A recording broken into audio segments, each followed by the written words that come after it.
Dans ce cours, nous allons voir comment utiliser Spotlight avec macOS 10.12 version Sierra. Alors déjà, qu'est-ce que Spotlight? Eh bien, c'est un outil qui va vous permettre de faire des recherches sur tout et de convertir des choses, d'additionner, de faire des calculs, etc.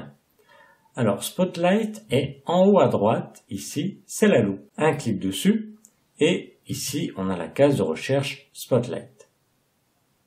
Donc, ça va nous permettre déjà de faire une recherche d'un fichier, par exemple, sur votre ordinateur. Donc, on va taper l'un des mots de votre fichier. Par exemple, ici, moi, je recherche une image et ici, je retrouve l'image que je veux. Si je la veux en grand, bien tout simplement, je double-clique dessus et ici, je l'aurai grâce à l'aperçu. Alors, vous allez me dire, oui, il s'affiche, oui, mais je sais toujours pas où cette image se trouve. Eh bien, je reviens dans Spotlight. Ici, je suis sur l'image que je veux. Je laisse appuyer sur la touche Commande et j'appuie une fois sur la touche R. Et là, il m'ouvre ici le dossier où se trouve l'image. Donc, c'est très rapide pour retrouver les documents, les images, etc. Alors, je reviens dans Spotlight. Ici, je peux faire une recherche sur Internet. Admettons, je vais taper Dijon, simplement.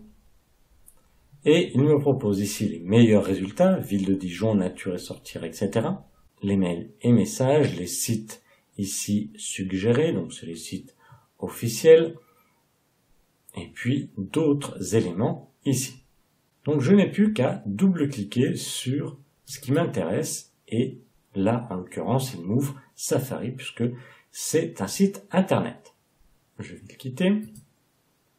Autre service que me propose Spotlight, bien tout simplement c'est de faire des calculs.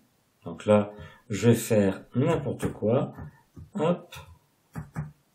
Je peux même faire ici une parenthèse, hop, je vais rajouter, hop, voilà, et j'ai le résultat automatiquement ici. Donc, quelque chose d'instantané, je n'ai même pas besoin d'aller sur Internet pour faire ici ce calcul.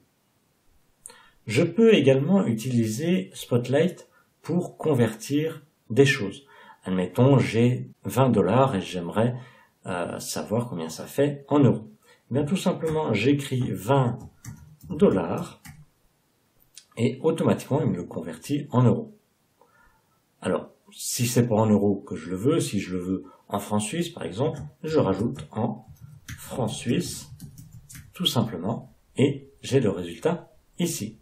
Donc avec Spotlight, c'est un outil vraiment avec lequel on peut faire toutes sortes de recherches. Donc je vous conseille sérieusement de l'utiliser. Ça va vous permettre de gagner du temps. Maintenant pour le personnaliser, parce que vous avez vu, il fait des recherches sur tout, donc en affichant toutes les possibilités. Donc pour cela, on va dans les préférences système.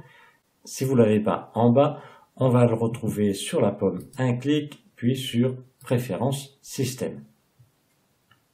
Et en haut, on a Spotlight de nouveau avec la loupe. On est ici dans les résultats de la recherche et donc il peut faire une recherche d'application.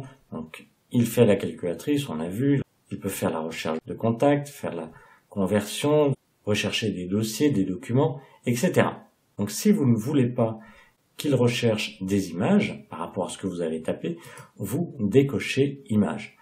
C'est-à-dire que si vous avez un document, par exemple comme moi, dans lequel son nom contient année, et comme j'ai une image qui contient aussi année, eh bien je vais décocher ceci, comme ça il n'affichera pas l'image mais uniquement des documents. Et ici j'ai confidentialité. Donc si plusieurs personnes utilisent votre ordinateur, eh bien vous pourrez bloquer la recherche Spotlight à certains dossiers.